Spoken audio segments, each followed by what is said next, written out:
Morning మ్యాగజైన్కి స్వాగతం. ప్రముఖ దినపత్రికలు వస్తున్న వార్తలు వెనక జరుగుతున్న పరిణామాలు చూద్దాం.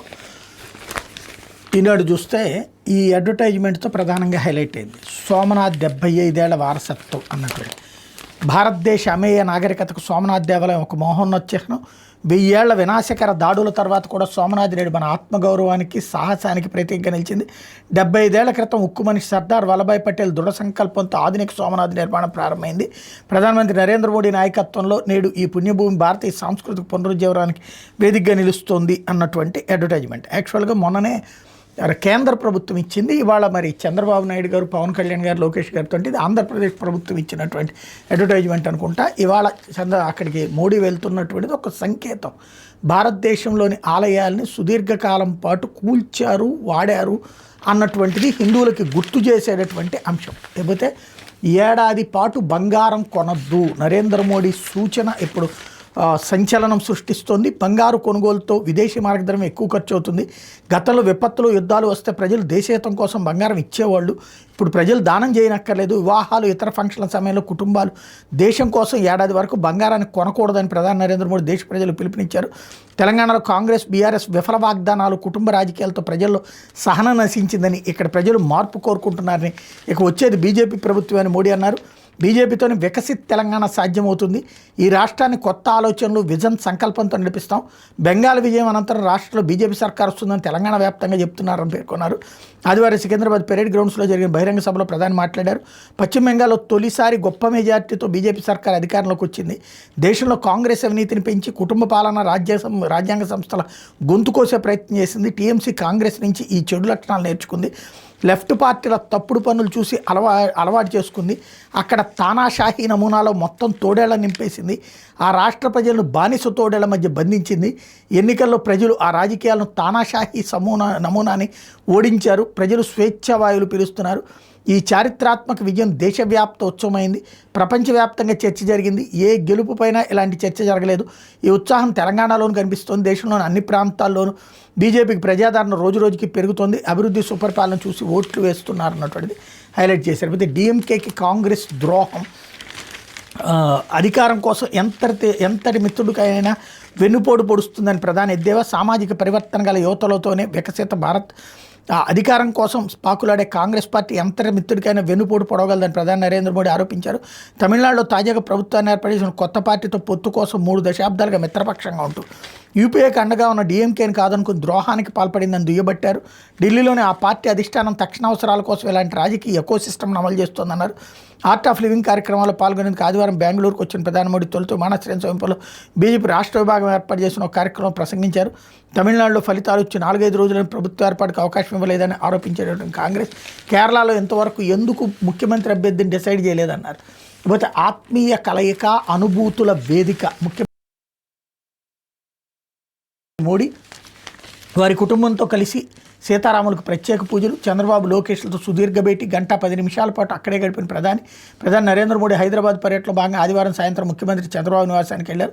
సాయంత్రం 5:15 గంటలకు జూబ్లీహిల్స్లోని చంద్రబాబు ఇంటికి చేరుకున్న ప్రధాని 1:10 నిమిషాలు అక్కడ ఉన్నారు. తమ నివాసానికి వచ్చిన ప్రధాని మోడీకి చంద్రబాబు పుష్పగుచ్చం అందజేయగా లోకేష్ మంగళగిరి చేనేత శాలువతో సత్కరించి ఆత్మీయ స్వాగతం పలికారన్నటువంటిది హైలైట్ చేశారు. అట్లా ప్రధాని మోడీని చేపట్టుకుని ఇంట్లోకి తీసుకెళ్తున్న పవన్ కళ్యాణ్ అన్నటువంటిది ఇంకొకటి హైలైట్ చేశారు. ప్రజా జీవితంలో చాలా కాలం ఉండాలి, మీ ఆరోగ్యం జాగ్రత్త, ముఖ్యమంత్రి పవన్ కళ్యాణ్కి ఇంటికి వెళ్ళి మరీ పలకరించిన ప్రధాని అన్నటువంటిది హైలైట్ చేశారు. అయితే పార్సిల్ వచ్చిందండి, మీ చిరునామా అప్డేట్ చేయండి.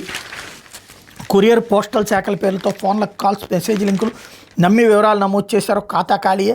హలో సార్, నేను కొరియర్ సంస్థ నుంచి కాల్ చేస్తున్నాను. మీ పేరును బుక్ చేసిన పార్సిల్ వచ్చింది. మీ చిరునామా సరిగా లేక డెలివరీ చేయలేకపోతున్నా. మీ నెంబర్కి SMS పంపించి అందులో పూర్తి వివరాలు నమోదు చేయండి అని నమ్మించి డబ్బులు దోచేస్తున్న ఘటనలు ఇటీవల వెలుగు చూస్తున్నాయి. కొరియర్స్ కంపెనీలు, పోస్టల్ శాఖ పేరుతో నేరగాళ్ళు ఈ మోసాలకు పాల్పడుతున్నట్టుపై చాలామందికి అవగాహన లేపడంతో మోసగాళ్ళ పని తేలికవుతుంది అన్నటువంటిది హైలైట్ చేశారు. ప్రజల డబ్బులు తాకను అంటూ తప్పు చేయను, చేసిన వాళ్ళని వదిలిపెట్టను, పాలనలో సరికొత్త అధ్యాయం మొదలైంది. తమిళనాడు ముఖ్యమంత్రి విజయ్ ప్రమాణం చేశాక భావోద్వేగ ప్రసంగం. ప్రభుత్వ పాలనాపరంగా కొత్త అధ్యాయం మొదలైంది, దాని వాస్తవ రూపాన్ని చూద్దాం. లౌకికవాద, సామాజిక న్యాయ ప్రభుత్వాన్ని ఏర్పాటు చేద్దాం. ప్రజా సంక్షేమే నా ప్రభుత్వ లక్ష్యం, అండగా ఉండండి, అందరూ నాతో కలిసి రండి అని తమిళనాడు ముఖ్యమంత్రి విజయ్ పిలుపునిచ్చారు. తనను ఆదరించిన ప్రజల కోసం విద్య, రేషన్, వైద్యం, తాగునీరు, రోడ్లు, బస్సు సేవలు వంటి వాటిపై ప్రాధాన్యంగా ముందుకు వెళ్ళనున్నట్టు చెప్పారు. ఈ క్రమంలో ఒక్క పైసా ప్రజాధనాన్ని కూడా తాకనని, అది తనకు అవసరం లేదనే విషయం అందరికీ తెలుసన్నారు. తాను తప్పు చేయనని, తప్పు చేసిన వాళ్ళు ఎంతటి వాళ్ళైనా తన ప్రభుత్వంలో ఉన్నవారైనా సరే వదలనని స్పష్టం చేశారన్నటువంటిది హైలైట్ చేశారు. ఇకపోతే ఎల్నినో వచ్చినా ఎండకుండా 1-2 నీటి తడులు, పండ్ల తోటలకు ప్రాణం, ముందస్తు అప్రమత్త, ఉద్యాన పంటలకు రక్ష. తీవ్ర వర్షాభావ సమయంలో 1-2 తడులు ఇస్తే మొక్కల ప్రాణం నిలుస్తుంది. ఆ నీరే అందకపోతే 5-10 ఏళ్ల వయసు ఉన్న తోటలైన తలలు వాల్చేస్తే రైతులు కొన్నేళ్ల కృషి బూడిదలో పోసినట్లే. పెట్టుబడి నష్టంతో పాటు పొలంలో మళ్ళీ మొక్కలు నాటి తోటలు పెంచి పంట తీసుకునేసరికి 3-4 ఏళ్ళు పడుతుంది. ఎల్నినో నేపథ్యంలో ఏడాది అలాంటి ఇబ్బందులు వచ్చే అవకాశం ఉందని వాతావరణ సంస్థలు హెచ్చరిస్తున్నాయి. మే నుంచి అక్టోబర్ వరకు కొన్ని ప్రాంతాల్లో వర్షాలు తక్కువని ఇప్పటికే స్పష్టం చేశాయి. పండ్ల తోటలను కాపాడుకోవాలంటే రైతులు నీటి సంరక్షణ చర్యలు వెంటనే చేపట్టాలన్నటువంటి వార్తని హైలైట్ చేశారు. లేకపోతే ఇంటి బడ్జెట్ మరింత భారం, నిత్యావసరాల ధరలు పెంచే యోచనలో ఎఫ్ఎంసీజీ కంపెనీలు, ముడి సరుకు వ్యయాలు, ప్యాకేజింగ్ ఖర్చుల ప్రభావం. ఇంటి ఖర్చులు మరింత పెరిగే అవకాశాలను, ముడి చమురు అధిక ధరల కారణంగా ప్యాకేజింగ్ వ్యయాలు పెరగడం, లాభాలు తగ్గుతున్న నేపథ్యంలో నిత్యావసరాల ధరలకు మరోసారి పెంచేందుకు ఎఫ్ఎంసీజీ కంపెనీలు సన్నాహాలు చేస్తున్న ఇందుకు కారణం సబ్బులు, డిటర్జెంట్లు, బిస్కెట్లు, ప్యాకేజ్డ్ ఫుడ్స్, పానీయాల ధరలు పెరిగే అవకాశం ఉంది. ఇప్పటికే తమ ఉత్పత్తుల ధరలు 3-5% మేర ఎఫ్ఎంసీజీ కంపెనీలు పెంచిన సంగతి ఉంచమే మళ్లీ ధరలు పెంచడానికి సిద్ధంగా ఉన్నామని ఆయా కంపెనీల ఎగ్జిక్యూటివ్లు మదుపర్లతో నిర్వహించినటువంటి ఎర్నింగ్ కాల్స్లో వెల్లడించారన్నటువంటి వార్తని హైలైట్ చేశారు. లేకపోతే ఎఫ్ఎస్ఐ పెంచితే రాజధాని అభివృద్ధికి ఊతం, నిర్మాణాలు చేపట్టేందుకు రైతులు ముందుకు, ప్రైవేటు పెట్టుబడులను ఆకర్షించేందుకు అవకాశం, ప్రజా రాజధాని లక్ష్యం సాకారానికి తోడ్పాటు అంటూ రాజధాని అమరావతిని అంతర్జాతీయ ప్రమాణాలతో నిర్మించాలని రాష్ట్ర ప్రభుత్వ లక్ష్యం. సింగపూర్కి చెందిన సుర్బానా జురాంగ్ సంస్థ మాస్టర్ నగర నిర్మాణం వేగంగా జరుగుతుంది. ప్రస్తుతం రాజధానిలో ప్రధాన మౌలిక వసతుల కల్పన, పరిపాలనా నగరంలో ప్రభుత్వ భవనాల నిర్మాణం, రైతులకు స్థలాలు కేటాయించిన భూ సమీకరణ పథకం, లేఅవుట్ల అభివృద్ధి పనులు జరుగుతున్నాయి అన్నటువంటి వార్తని హైలైట్ చేశారు. లేకపోతే వాట్సాప్ మెసేజ్తో సమస్యకు పరిష్కారం, రాష్ట్రంలో పరిశ్రమలు ఏర్పాటు చేయాలనుకున్న వాళ్ళకి ఏ సమస్య ఎదురైనా వాట్సాప్లో మెసేజ్ పెడితే చాలు, ప్రభుత్వం తక్షణమే స్పందిస్తుంది. క్షేత్రస్థాయిలో రాజకీయ నాయకులు, అధికారులు ఎవరి నుంచి సమస్యలు ఎత్తిన వేగంగా పరిష్కరిస్తుంది. పరిశ్రమ ఏర్పాటుకు అవగాహన ఒప్పందం కుదుర్చుకున్న సంస్థల నిర్మాణ పనులు ప్రారంభించిన వెంటనే ప్రభుత్వం ఆ సంస్థ హైలైట్ చేశారు. లేకపోతే రాష్ట్ర ఇనుప ఖనిజ సంపద విలువ 2,40,000 కోట్లు, 2 బ్లాకుల్లోని మైనింగ్ లీజులు, మిగిలిన వాటిలో ఖనిజాన్వేషణ, లీజుల మంజూరుపై ప్రభుత్వం దృష్టి అన్నటువంటిది హైలైట్ చేశారు. లేకపోతే సాక్షి వచ్చేటప్పటికి విజయ్ అనే నేను అన్నటువంటి వార్తని హైలైట్ చేశారు. చెన్నైలో అట్టహాసంగా ప్రమాణ స్వీకారోత్సవం, మంత్రులుగా 9 మంది, వాగ్దానాల అమలుకు వేదికపైన విజయ్ శ్రీకారం, ఉచిత విద్యుత్తు, మహిళల భద్రత, డ్రగ్స్ కట్టడిపైన 3 సంతకాలు, పాలనలో నూతన శకం మొదలైందని ప్రకటన. నేను రాజరేఖ కుటుంబం నుంచి రాలేదు, సాధారణ అసిస్టెంట్ డైరెక్టర్ కుమారుడిని, ఆకలి పేదరికం నాకు బాగా తెలుసు, ప్రజలు సినిమాల్లో నాకు గొప్ప స్థానం ఇచ్చారు, ఆ రుణం తీర్చుకునేందుకే రాజకీయాల్లోకి వచ్చా, ప్రజల సొమ్ము నుంచి ₹1 కూడా ముట్టుకోను, నేను తప్పు చేయను, ఎవరిని చేయనివ్వను, నేనే ఏకైక పవర్ సెంటర్ అంటూ హామీల అమలుకు కొంత సమయం కావాలి. తమిళనాడు సీఎంగా ప్రమాణ స్వీకారం అనంతరం విజయ్ భావోద్వేగభరిత ప్రసంగం, రాష్ట్రంలో శాంతి భద్రతపై సీఎం హోదాలో తొలి సమీక్ష, రేపు స్పీకర్, డిప్యూటీ స్పీకర్ ఎన్నిక, తిరుచి ఈస్ట్ అసెంబ్లీ స్థానానికి విజయ్ రాజీనామా అన్నటువంటిది హైలైట్ చేశారు. అయితే బంగారం కొనుగోళ్లు నిలిపేద్దాం, ఏడాది పాటు ఇంట్లో ఏ ఫంక్షన్ని ఆభరణాలు కొనొద్దు, విదేశీ వెకేషన్లు వద్దు, దేశంలోని పర్యాటక ప్రాంతాలు తిరగండి, విదేశీ వస్తువులు కొనొద్దు, దేశీ వస్తువులే వాడండి, ఇంధన వినియోగం తగ్గించేలా ఈవీలు వాడదాం, కార్ పూలింగ్ చేద్దాం అంటూ మోడీ పిలుపుని ఇక్కడ హైలైట్ చేశారు. సీఎం సన్నిహితులకైనా జాక్పాట్ అంటూ లాటరీ ద్వారా ఫ్లాట్ల కేటాయింపు తీరుని ప్రశ్నిస్తున్న రాజధాని రైతులు, నీరుకోణంలో ఆంధ్రజ్యోతి రాధాకృష్ణ కొడుకు కూతురు 5.39 ఎకరాలు సిఆర్డీఏకి అప్పగింత, ఫలితంగా వెస్ట్ బైపాస్కు పక్కనే 1500 గజాలు చొప్పున 2, 1000 గజాలు చొప్పున మరో 2 నివాస ఫ్లాట్లు కేటాయింపు, ఎస్ఆర్ఎం వర్సిటీకి ఎదురుగా కోడల్లో 660 గజాల చొప్పున ఇంకో 2 వాణిజ్య ఫ్లాట్లు, చంద్రబాబుకు సన్నిహితులైన బెజవాడ రమేష్, ధనేకుల సుబ్బారావు కుటుంబ సభ్యులకి ఇదే రీతిలో ప్రాధాన్యం, సచివాలయానికి కూతవేడి దూరంలో సీఎం ఇంటికి సమీపంలో ఫ్లాట్ల కేటాయింపు, వాళ్ళు సీఎం క్వార్టరీ కావడం వల్ల చేతివాట ప్రదర్శించారని ప్రభుత్వం, సిఆర్డీపై రైతుల ఆగ్రహం, తమకేమో చెరువులు, వాగులు, ముంపు ప్రాంతాల్లో స్థలాలు ఇచ్చారని మండిపాటు అన్నటువంటిది హైలైట్ చేశారు. లేకపోతే సమీకరణకు భూములు ఇవ్వం, ఉండవల్లిలో రాజధాని రైతుల తీర్మానం, రాజధానికి రైతులు ఎవరు వ్యతిరేకంగా అయితే ప్రభుత్వం తన స్వార్థం కోసం రైతుల మధ్య చిచ్చు పెడుతోంది, వర్గాల వారీగా విడగొట్టి దౌర్జన్యం చేస్తుంది, ప్రజాస్వామ్యంలో ఇలా చేయడం తగదు, అందుకే భూ సమీకరణ వ్యతిరేకిస్తున్న నెల 20న సభకు అందరూ తరలి రావాలని పిలుపు అన్నటువంటిది హైలైట్ చేశారు. అయితే వైద్య శాఖలో లీకు వీరులు, వైద్య పరికరాలు ఇతర కొనుగోళ్లలో ఢిల్లీ సంస్థకు దాసోహమైన ఏపీఎంఎస్ఐడిసి త్వరలో టెండర్ పిలిచే 100 రకాల సర్జికల్ సామాగ్రి జాబితా ముందే లీక్. వైద్యశాఖ తమ గుప్పిట్లోనే ఉందని తమ ద్వారా వస్తేనే ఆర్డర్లు దక్కుతాయని ఢిల్లీ సంస్థ బెదిరింపులు. భారీ కమిషన్ల కోసం ఢిల్లీ సంస్థకు మేలు చేస్తూ అక్రమాలు అన్నటువంటిది హైలైట్ చేశారు. అయితే హిందూ మహాసముద్రంలో తిరుగులేని శక్తిగా భారత్ 5 భారీ సహాయక నౌకల నిర్మాణం వేగవంతం. సకాలంలో ఇంధనం, నీరు, మందుగుండు, ఇతర రేషన్ సరఫరా పూర్తిగా స్వదేశీ డిజైన్ పరికరాలతో శరవేగంగా అభివృద్ధి పనులు అన్నటువంటిది హైలైట్ చేశారు.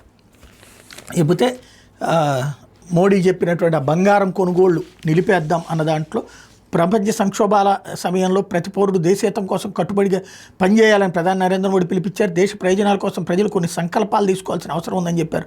ప్రస్తుతం ప్రపంచవ్యాప్తంగా సప్లై చైన్ ఇబ్బందులు మన పొరుగునే పెద్ద యుద్ధం జరుగుతుండటంతో భారత్పై తీవ్ర ప్రభావం పడిందన్నారు అన్నట్టు వార్తని హైలైట్ చేశారు. లేకపోతే ఆంధ్రజ్యోతి వచ్చేటప్పటికి ఇది స్టేట్ గవర్నమెంట్ అడ్వర్టైజ్మెంట్ అనడానికి సాక్ష్యం. ఇది ఈనాడు ఆంధ్రజ్యోతిలో వచ్చింది. మొన్న కేంద్ర ప్రభుత్వ అడ్వర్టైజ్మెంట్ కాబట్టి సాక్షిలో కూడా వచ్చింది. అది తేడా. లేకపోతే ఏడాది వరకు బంగారం కొన్న ఇక్కడ కూడా హైలైట్ చేశారు. మరోవైపు విజయ్ సర్కార్ ఇక్కడ కూడా హైలైట్ చేశారు. రోడ్డు ప్రమాదాల కట్టడికి బ్రేకులు అంటూ సీఎం ఆదేశాల అమలుపై పోలీసు రవాణా శాఖ అధికారులు మీనమేషాలు. స్పీడ్ గన్స్, బ్రీత్ అనలైజర్లు, సీసీ కెమెరాల వంటి పరికరాలు కొనుగోలు చేయకుండా చోద్యం. అందుబాటులో నిధులున్న టెండర్లు పిలవని వైనం. టెండర్ల బాధ్యత ఏపీటీఎస్ పైకి నెట్టేయత్నం. నిధుల విషయంలో ఆర్థిక శాఖ క్లియరెన్స్ ఉంటేనే ముందుకెళ్తామన్న అధికారులు ఎటు కాకుండా అయిపోయిన కొనుగోళ్ల వ్యవహారం అన్నటువంటిది హైలైట్ చేశారు. అయితే త్వరలో కనెక్ట్ స్కూల్ ప్రభుత్వ బడుల అభివృద్ధికి బడి కోసం విరాళాల కోసం పోర్టల్ యాప్ 68 రకాల వస్తువుల డెలివరీకి అవకాశం. పూర్వ విద్యార్థులు దాతల సాయం ఆసరా. త్వరలో లోకేష్తో పోర్టల్ లాంచ్ సన్నాహాలు అన్నటువంటిది హైలైట్ చేశారు. అయితే 5,321 కోట్ల నష్టం.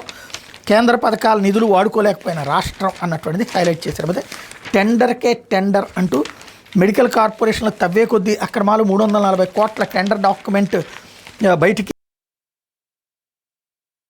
మ్యానుఫ్యాక్చరర్స్తో ఆ కంపెనీ బేరసారాలు గత శుక్రవారం వెళ్ళి వాట్సాప్లో సర్క్యులేట్. సీఎంఓ ఆరా తీస్తున్న అధికారులు బేఖాతర్. అస్మదీయ కంపెనీకి ఆర్డర్లో వచ్చేలా స్కెచ్ అన్నటువంటిది హైలైట్ చేశారు. లేకపోతే త్వరలో కనెక్ట్ స్కూల్ అంటూ ప్రభుత్వ బడుల అభివృద్ధికి బడి కోసం విరాళాల కోసం పోర్టల్ యాప్. 68 రకాల వస్తువుల డెలివరీకి అవకాశం.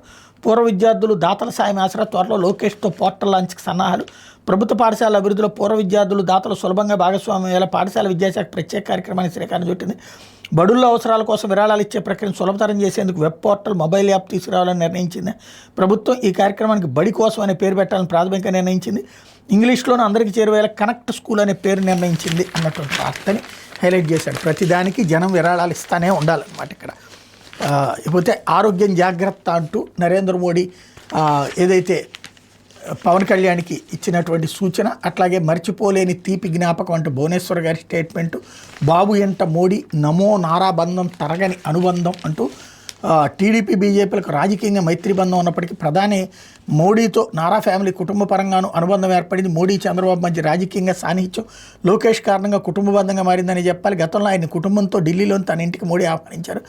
రాజధాని అమరావతి పనుల పునఃప్రారంభానికి వచ్చినప్పుడు నీకు ఎన్నిసార్లు చెప్పాలి నన్ను కలవడానికి రావని వేదికపైన యువనేతతో గట్టిగా అన్నారు. ఈ అరుదైన ఆహ్వానంతో లోకేష్ త్వరలోని ఢిల్లీ వస్తాను ప్రధానికి చెప్పారు. ఆ ప్రకారమే భార్య బ్రాహ్మణి కుమారుడు దేవాంష్తో కలిసి వెళ్లారు. వాళ్ళకి 2 గంటల పాటు ప్రధాని సమయం కేటాయించారు. కుటుంబ యోగక్షేమాలు, చదువు సహా అన్ని వివరాలు తెలుసుకుని దేవాంష్లో కూర్చోబెట్టుకుని మాట్లాడారు. అప్పుడే తన పాదయాత్ర విశేషాలతో కూడా యోగులం కాఫీ టేబుల్ బుక్ని ప్రధానితో లోకేష్ ఆవిష్కరింపజేసి తొలి ప్రతిని అందజేశారన్నటువంటిది హైలైట్ చేశారు.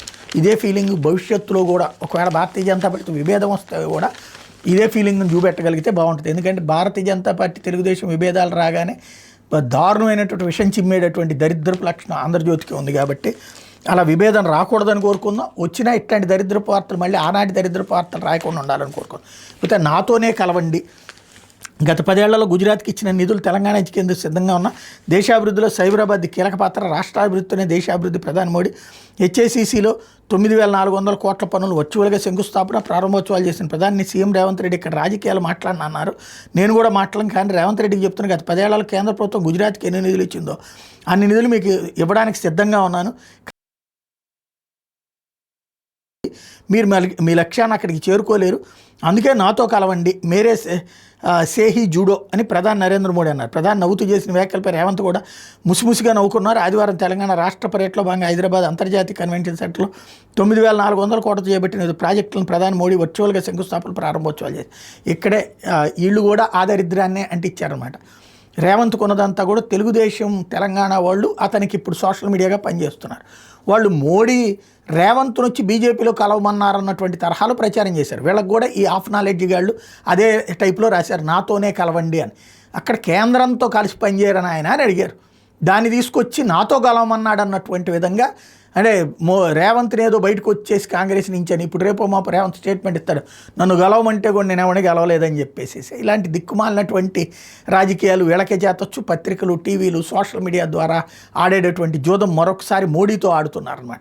ఓ పక్కన ప్రశంసిస్తారు, ఇంకో పక్కన ఈ స్వార్థం మాత్రం వదిలిపెట్టరు. ప్రాంతీయ పార్టీల దాష్టికంతో చివరికి బానిసత్వం చేస్తున్నటువంటి మీడియా చేస్తున్న నీచ జర్నలిజానికి పరాకాష్ఠ ఇది. దినపత్రికలో వచ్చిన వార్తలు వెనకాల చేస్తున్నట్టు పరిణామాలు.